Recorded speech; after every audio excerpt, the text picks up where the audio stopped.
Yo, what is good, YouTube? Welcome back to another JC2K video. In today's video, we're going to be talking about the best limited lineup that you can build in week 4 of season 7 in NBA 2K22 MyTEAM to get your ring as quickly and as easily as possible. Before we hop into the video and talk about the ring, or how to get the ring, I should say, and what the best lineup you can use is, if you haven't already, make sure you hit that subscribe button. Help me push towards the 5,000 subscriber mark on the channel. We're just over 100 subscribers away. I really think that we could hit that mark within the next few days, and I'd really appreciate it if you do subscribe to help me get to that 5K mark. But without further ado, let's hop right into it. Let's talk about what the limited requirements are first. So this week, the limited requirements are you can use up to 1 pink diamond, 1 diamond, and 3 rubies. So you're going to want to have a pink diamond, a diamond, and 3 rubies, obviously. Then everything else has to be sapphire or lower. So yeah, there's some good options for sure. Definitely, I would say some good cards across the board that you can use. And I think that I have built a pretty darn good lineup for this week's limited. But yeah, let's hop over to 2KDB and let's talk about what that lineup is going to look like.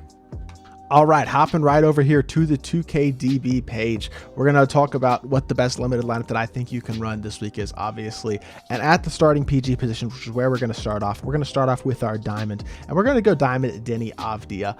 And the reason that we're going diamond Denny Avdia is, for one, he's a really good budget card, but also he has a dynamic duo. That dynamic duo is with Rui Hachimura. So spoiler alert, Rui Hachimura is going to be playing the 3 as well. We'll talk about that card in just a second. We're going to play these cards because you can play a dynamic duo together with a diamond and a ruby, and it'll count those cards as diamond and then as ruby, but they are not diamond and ruby in game. In fact, Denny Avdia goes to a galaxy opal, I think, or maybe it's a pink diamond, but I'm pretty sure it's a galaxy opal, goes all of a sudden to 21 Hall of Fame badges as well, gets a bunch of extra Hall of Fame badges across the board, and he's a 6'9 PG with 6'10 wingspan. He's got elite size, 21 Hoffs, hot spots from 3 out of 5 spots.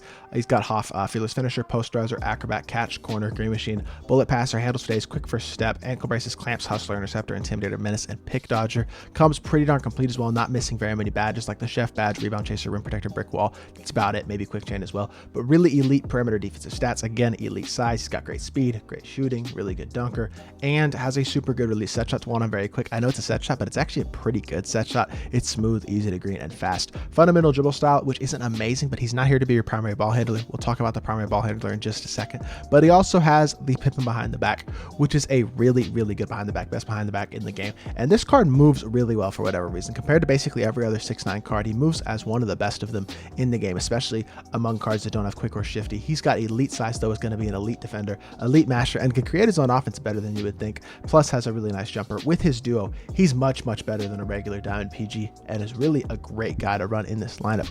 Then moving on to Rui Hachimura. On paper, this card's like decent but not great, nothing special about him, but then you add his duo in and all of a sudden he has 21 Hall of Fame badges, and his stats are way better. 259 total attributes boost. This card goes from an average card to an absolute beast. Elite finishing badge with badges like limitless takeoff and posterizer, also catch and shoot, hot zone hunter, and sniper. No Hoff playmaking badges, but he has Hoff brick wall, box, intimidator, pogo stick, post lockdown, rebound chaser, and worm. So a bunch of elite interior badges. Also comes pretty complete. Another card who isn't missing a ton of badges. It's mostly a couple shooting badges as well as the ball stripper badge, but looks pretty darn good on paper. He's got good speed, really good shooter, really good slasher as well, all around well-rounded defense, great rebounder. For a ruby, these stats and badges are absolutely incredible compared to the value you're going to get out of basically any other ruby card in the game. Jump shot 55 on normal isn't this amazing elite release, but it's definitely not bad. It's smooth, it's easy to green. And then fundamental dribble style, Kobe escape, again, not going to be an elite playmaker, but that is okay. That's not really his role. He's going to be a catch and shoot guy on offense,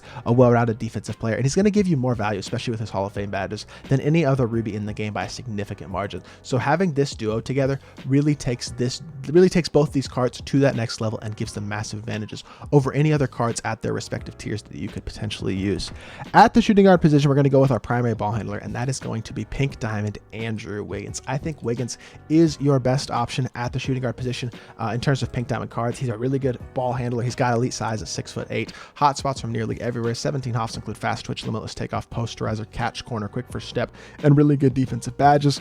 Only missing blinders, chef, brick wall, post lockdown, and rim protector pretty much in terms of important badges. 95 speed and excel, 89 shot 3, 99 driving dunk, elite defensive stats, Really, really good release. Jump shot 22 on very quick is a super smooth, easy to green release, and he's got a really good upper as well. It's a nice high upper, which is also super nice. Shifty dribble style, pro size up, Kobe escape gives him super solid sigs. He can be your primary ball handler on the offensive end of the court, especially in a limited setting. Is going to be one of the best pink diamond cards in the game, and is going to give you a really, really good pink diamond primary ball handler who can really help your team out a lot. So I really like this 1 through 3 on this team. I think it's really, really good. At the 4 and the 5, we obviously have to go with 2 more rubies, and at the 4, we're going with Ruby Hakeem Warwick. I will say this card is not incredible on paper, and I mean, compared to Rui Hachimura with his Evo, isn't going to be insane, but he is 6'9", so he's got good size at power forward. 42 gold badges, no 3-point hotspots, only a 77 shot 3 is a little bit annoying, but that being said, he does have catch and corner, so those are good shooting badges, decent playmaking badges, and really solid all-around defensive badges and finishing badges. Really great dunker. He's a solid all-around defender on the interior and the perimeter. He's got good speed, and the 77 shot 3 with the shooting badges is going to be enough to get the job done. Jump shot 5 on quick as well as the same base as guys like Clyde Drexler, Bob McAdoo, Grant Williams. It's a pretty good release. It's smooth. It's pretty easy to green. He'll be able to knock down his open threes very consistently. Got a smooth release that's easy to green. Quick dribble style as well. Gives him acceptable playmaking if you need him to be that tertiary ball handler just a bit. And overall, for a Ruby card, I think he's the best option that you can run at the power forward position right now. And I'm pretty solidly like this card. I think he's going to get the job done for you. And then at center, we're going with Arvydas Sabonis. Ruby Arvydas Sabonis is probably the best Ruby center in the game for multiple reasons. One, he's 7'3" with a 7'6" wingspan, so he's got incredible size, but also 1 Hall of Fame badge, which is the Dimer badge, 44 gold badges will include finishing badges, good shooting badges, decent playmaking badges, and really solid defensive badges, especially on the interior. Is not able to get clamps. He's missing a couple perimeter badges like ankle braces and pick dodger. Limitless spot up isn't on the card, but does still have good shooting badges. Not elite speed or dunking, but on a 7'3" player, that's not crazy important. He's got good standing dunk. He's a really good shooter, a solid defender, and interior defense wise is going to be amazing, as well as rebounding because of his size. And yeah, I mean, he doesn't look amazing on paper, but most rubies don't. He's a really good card though. This card is one of the best centers that you can use for limited easily, probably the best ruby center in the game by a pretty significant margin. Set shot 8 on quick as well as a good jump shot. It's smooth, it's easy to green. It's the same jump shot that Yao Ming has. It's very, very smooth. It's just a good jumper. I like it. Set shot 8 is one of my favorite set shots in my team, and so he's going to be an elite catch and shoot guy with elite size, elite interior defense, elite rebounding, mashing ability, and that I think is the perfect complement to the rest of the squad to give you the best starting lineup that you can build. Then off the bench, your options are going to be more limited because obviously you have to go with Sapphires, but I think you're going to want to first of all take advantage of the cards that 2K has given us for free, like Jay Williams, Devin Booker, if I can find D-Book, here we go. DeAndre Hunter would probably be the guy that I'd go with the 3. These are the is it not? How is that? Let me just type in Hunter. Honestly, I'll find it. There we go. It's got an apostrophe. So these are the 3 zero gravity Sapphires that 2K gave us, which are easily the best Sapphires in the game. Make sure you use these cards off the bench. They're going to be great options. And then at the backup power forward, probably want to go with somebody like Robert Covington. He's just a good 3-and-D guy, can defend, can shoot. That's about all you need. And then at the backup center, it's really kind of up to you. I feel like the center position isn't super stacked at the Sapphire tier at all, I will say. But I guess you could go with a guy like Simbalar if you want to go pure size at 7'5". Not gonna be able to shoot, but he can mash on the interior. A guy like Marvin Bagley could stretch the floor better.